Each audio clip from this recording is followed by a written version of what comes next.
The keys were still in my hand when I walked through the apartment for the last time. It was 4:51 in the morning. The rain had started sometime around 2, and it was still coming down, steady and without drama, streaking the one window in my bedroom that faced the street.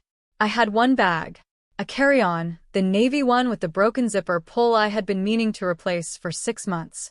Inside it, for days of clothes, my laptop, my charger, my passport, the small cedar box where I keep the things I would not leave behind, my grandmother's ring, the folded letter from my first real boss that I have read so many times the creases are white, a photograph of me at 11 years old at the beach at Port Harcourt, squinting into the sun, before I understood what my family was. I looked at the apartment. I had lived there for 14 months. It was a one-bedroom on the 4th floor of a building on Alder Street in Portland, Maine, and I had found it myself, signed the lease myself, furnished it with things I had bought slowly over 6 months from second-hand shops, and one particularly good Saturday at the estate sale on 5th Street. The copper kettle on the stove. The set of white plates stacked neatly in the cabinet. The embroidered pillow Aunt Rosaline had sent me when I first moved in, with a note that said "Make it yours" in her looping handwriting. My mother was asleep in my bedroom. She had been sleeping in my bedroom for 11 days, because she had arrived with 2 large suitcases and announced, with the absolute serenity of a woman who has never once been told no, that the couch would be fine for me since I was young, and she had a bad back. I set the keys on the kitchen counter. Not gently, not with ceremony. I just set them down the way you set down something you are finished with. Then I picked up my bag, and I walked out the door, and I did not look back. I need to tell you how I got there because none of it makes sense without the before. I am Celeste Okafor. I was 23 years old when this happened, and I had been what my family called independent. The word they used was always said with a particular tone that made it sound like a personality flaw rather than a life skill, since I was 18 and left for university in a city 2 hours from home. My parents, Edmund and Adiz Okafor, had immigrated from Nigeria to Cincinnati when I was 4 years old, and they had built a life there that was held together, among other things, by a set of rules about what families owed each other that were not written down anywhere, but were enforced with the consistency of law. The central rule was this: a child belongs to her family until her family decides otherwise. Not until she decides.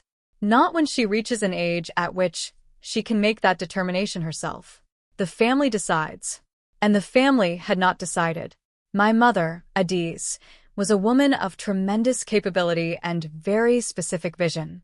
She had raised 3 children, maintained a home, worked for 14 years as a medical coder, organized every family gathering I could remember, and done all of it with the focused efficiency of someone who understood that the world required management and had appointed herself its manager.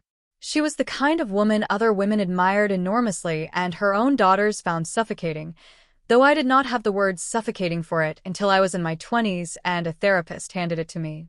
I understood later where the control came from. My grandmother, my mother's mother, had been a woman who ran her household the same way, with the same absolute certainty that her children's lives were extensions of her own project, that their choices reflected on her personally. That distance was a form of abandonment. My mother had grown up under that architecture and had replicated it without, I think, ever examining whether she wanted to. She did not know another way to love. She had learned that love was management, that caring for someone meant directing them, that proximity and surveillance were the same thing as devotion. She was not a cruel woman. She was a woman who had inherited a system and never thought to question whether the system was right. That does not mean it did not take things from me. It took quite a lot. The 14 months in Portland had been the first period of my adult life in which I had felt, consistently and without interruption, like a person with a self. I had a job I had applied for on my own, a junior coordinator position at a small nonprofit that worked on housing access, and my supervisor Diane was exacting and fair and had told me in my second month that I had good instincts, which I had thought about for 3 days afterward, because no one in my family had ever put those 2 words next to my name. I had a routine. I woke at 6:15 and made coffee in the copper kettle and read for 40 minutes before I did anything else. I went to the farmer's market on Saturdays. I had begun, tentatively, to learn to cook things that were not the recipes my mother had taught me, small experiments on Sunday evenings with the windows open. I had friends. Not many, but real ones, people I had found slowly, carefully, the way you find things when you are learning what you actually like as opposed to what you have been told to like.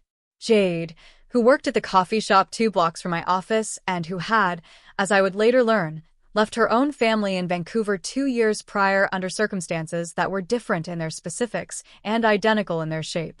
We had become the kind of friends who did not need plans, who texted at odd hours about small things, who could sit in the same room reading separately and feel completely at ease. I did not tell my family how good it was. I told them I was fine, that work was fine, that Portland was fine. I had learned early that telling them anything good about my life read to them as evidence that I did not need them, and that evidence of not needing them was taken as an injury. So I said fine, and I answered questions carefully, and I sent money home when my father asked, which was twice in that 14 months, for $100 the first time and $275 the second time, and I did not say anything about either transfer because there was nothing to say. You sent the money. That was what you did. My mother arrived on a Thursday in October. She had told me she was coming the previous Sunday. Not asked. Told. She was visiting her sister in Boston the following weekend, she said, and she thought she would stop by Portland on the way. I said of course. I spent 2 days cleaning the apartment and buying groceries she liked and figuring out where she would sleep because she had a bad back and the couch was not ideal, and I told myself it was 10 days and I could manage 10 days. She arrived at 2:30 in the afternoon with 2 large suitcases and a smaller bag and a container of jollof rice she had made at home and transported on the train in a way I did not fully understand, and she walked into my apartment and looked around it for a long moment in silence. Then she said, "You need curtains in the bedroom." I said, "The blinds work well enough." She said, "Blinds are not curtains." I put the jollof rice in the refrigerator. The first 3 days were manageable. Difficult, but manageable. She reorganized the kitchen twice. She moved the copper kettle from the stove to the counter, and back again, depending on some internal logic I could not follow. She commented on the embroidered pillow from Aunt Rosaline, said it did not match, moved it to the closet shelf. She asked why I had not framed any of the artwork I had propped against the walls, and I said I was still figuring out placement, which was true, and she said a person who had been in their apartment for 14 months had no business still figuring out placement. I went to work. I came home. I made dinner while she sat at my kitchen table and told me about my cousin's wedding plans and my brother's new job and the neighbors on their street in Cincinnati and what my father had said about them. I listened. I asked questions. I thought about the farmer's market on Saturday, and whether I could reasonably suggest she come with me, or whether that would extend the invasion of the one part of my week that was purely mine. On day, for she moved the furniture in the living room. Not all of it. Just the couch and the side table, repositioned to face the television more directly. When I came home from work and saw it, I stood in the doorway for a moment. "I moved the couch," she said. She was sitting on it, watching something on her phone with earbuds in. "I see that," I said. The old position was not good for viewing. I made tea. I did not move the couch back. I told myself it was a couch. On day 7, she went through my desk. Not in a searching way, not looking for something specific. She was tidying, she said, when I came home and found 3 piles on my desk where there had been one organized system. My planner was open on top. She had rearranged the pens by color. I said, "I had a system." She said, "This is better." I said, "I need to be able to find my things." She said, "You can find your things. Everything is right there. You're very sensitive about small things, Celeste. You always have been." I put my bag down. I went to the kitchen. I stood at the counter for a moment with both hands flat on the surface. I did not say what I was thinking.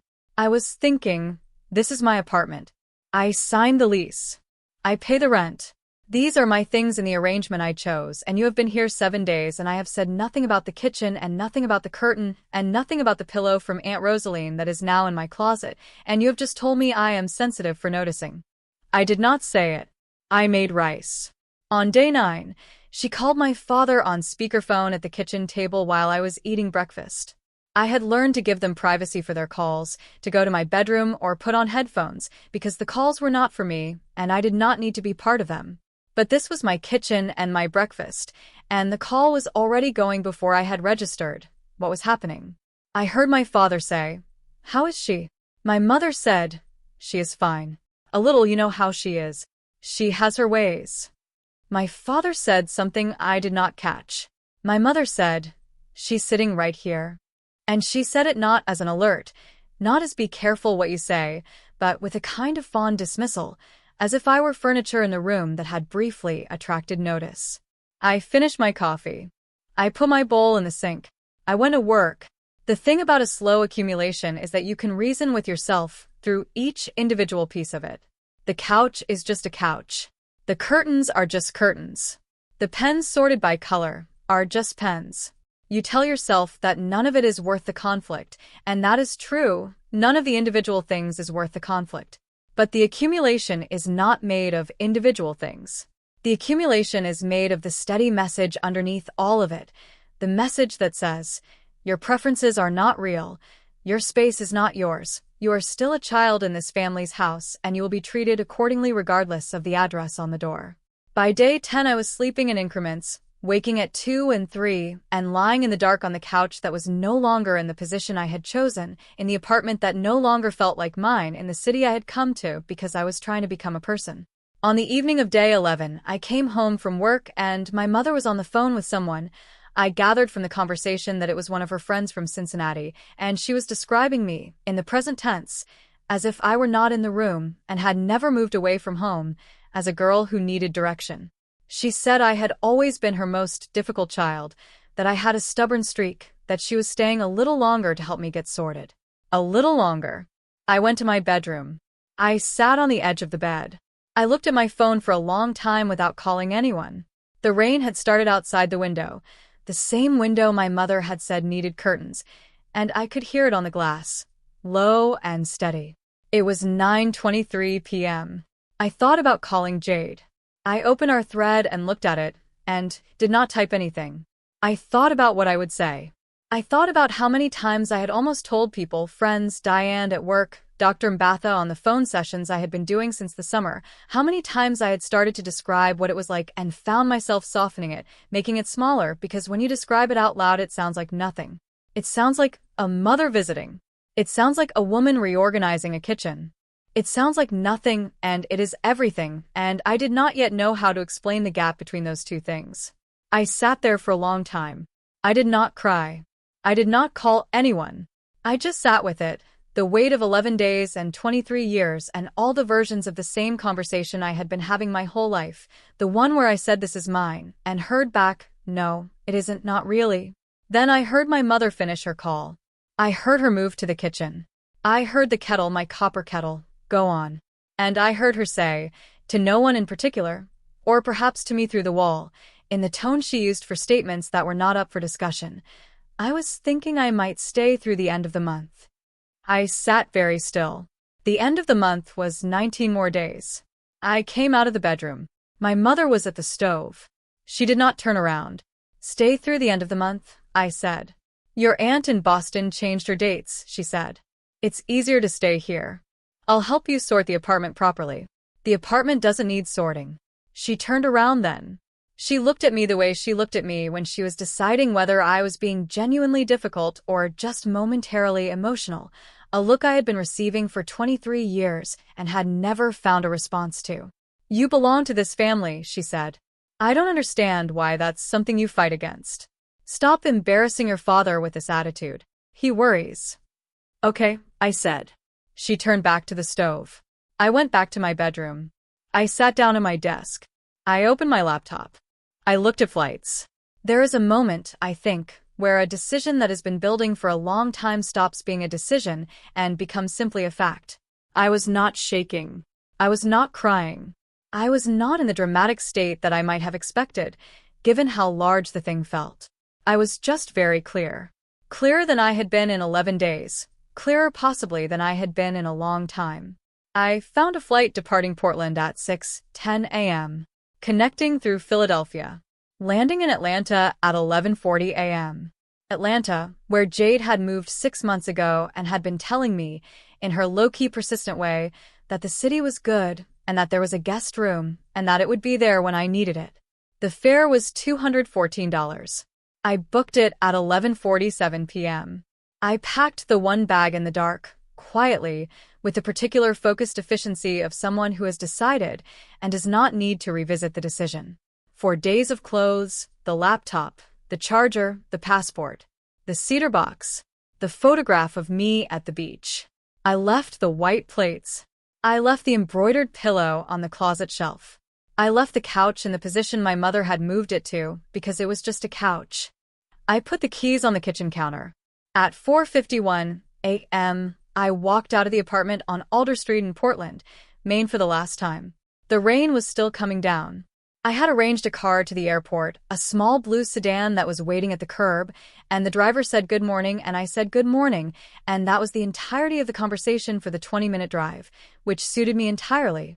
At 5:35 a.m. I was through security, sitting at the gate with a coffee I did not particularly taste, my phone face down on my knee.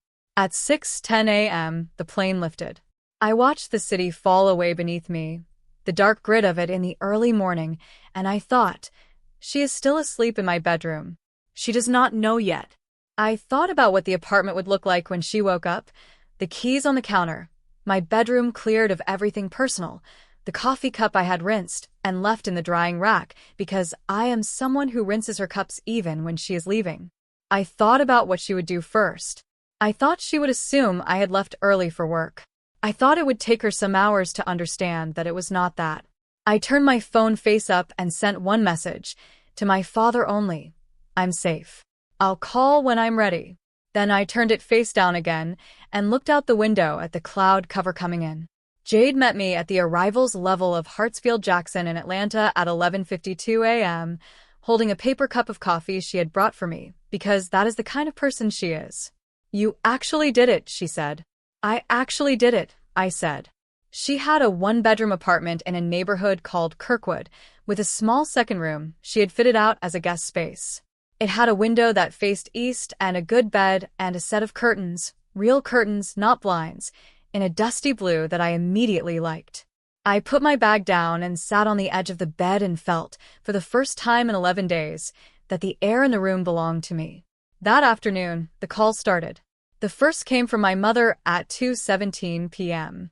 She had called my landlord, apparently, and the landlord had told her he could not share any information about the tenant, which was correct and which I imagined had not gone over well. Then she called my father. Then my father called me.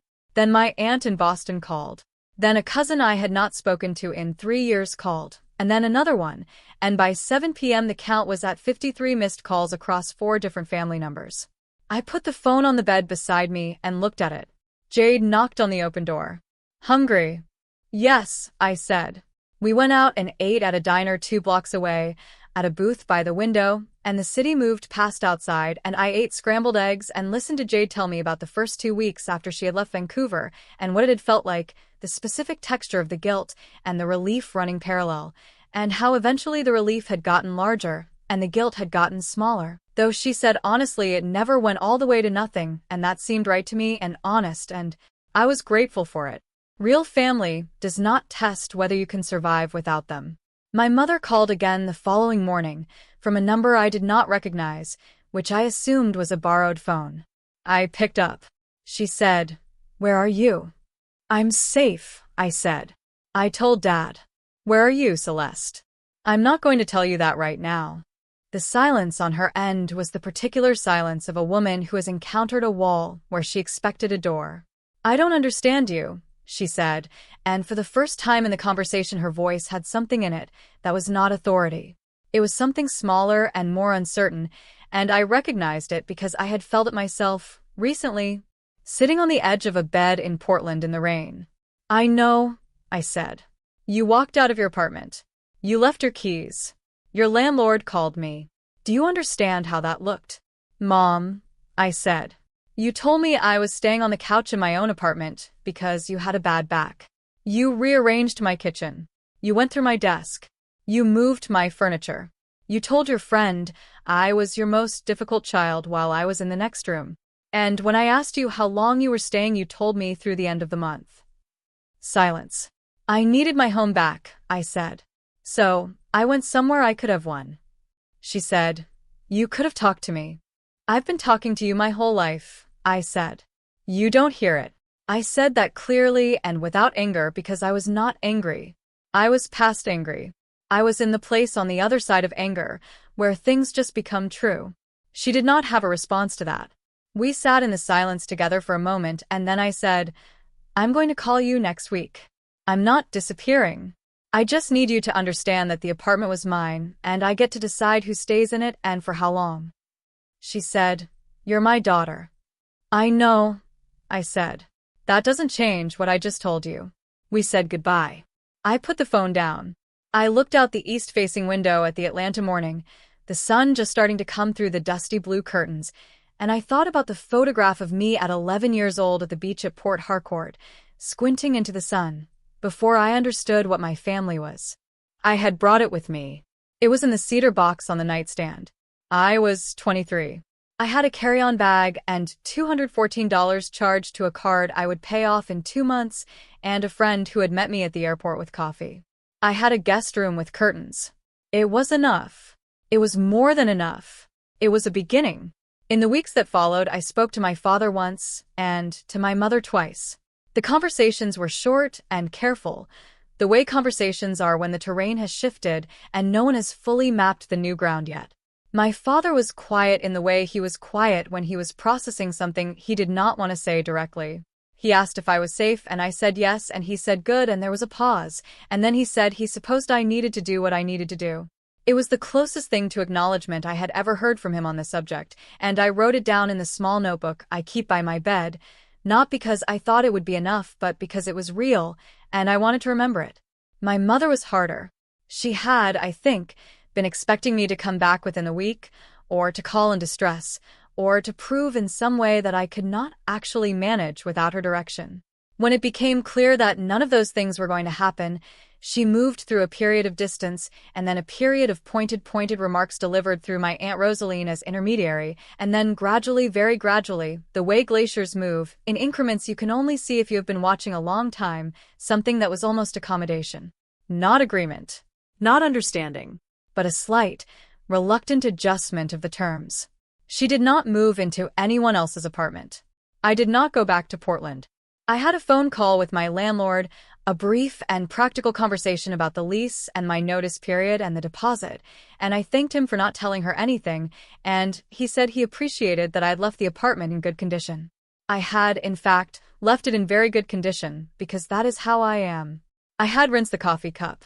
I found a job in Atlanta in January, a coordinator role at a housing nonprofit not unlike the one in Portland, and I was good at it, and Diane wrote me a reference letter that I folded and put in the cedar box alongside the others. Jade and I became the kind of friends who know where the other person keeps their spare key. Dr. Mbatha asked me in a February session what I had learned from all of it. I thought about it for a long while before I answered. That leaving is not the same as giving up, I said. And that sometimes the only way to be in a relationship with someone is to stop letting them define the terms of it entirely. He wrote something. He nodded. I will tell you what I know now. I know that my mother loves me. I have never doubted that. But love that demands you shrink is not love. It is management. And being managed is not the same as being cared for, even when the person doing the managing believes with their whole self that it is. I know that the cycle she was running, the control, the certainty that a child is an extension of the parent until the parent releases her, came to her from her own mother, who came to it from hers. She never chose it consciously. She never sat down and decided to replicate it. She simply had never been handed a different model, had never been shown that love could look like letting someone go, like trusting someone with their own choices, like knocking before you enter a life. That does not excuse what it costs me. But it does mean she is not a villain in this story. She is a woman who learned something early and thoroughly and never had cause to unlearn it until her daughter set a pair of keys on a counter and boarded a plane. Roles can be recast. The first person who needs to know you are done shrinking is you. Boundaries are not walls. They are doors. And you get to decide who walks through. I am 24 years old now. I live in Atlanta.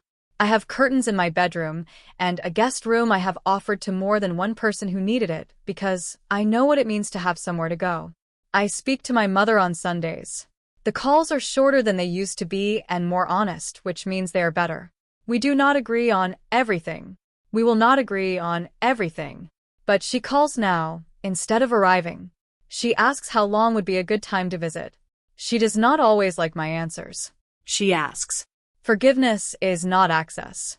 Understanding is not reunion. But a question is a beginning. If your family ever made you feel like your life was a room they had a key to, like the space you built for yourself was always on loan, always subject to their review and their rearrangement, I want to ask you something. Did you ever try to say this is mine? And if you did and they didn't hear you, what did you do next? Did you say it louder? Did you stop saying it? Or did you, one ordinary night when the accumulation finally reached its total, set down the keys and find another door? Some lives are not reclaimed loudly. Some lives are reclaimed at 4:51 in the morning, in the rain, with one bag and a boarding pass and the particular quiet confidence of someone who has finally decided. The leaving was 11 minutes. The arriving took the rest of my life.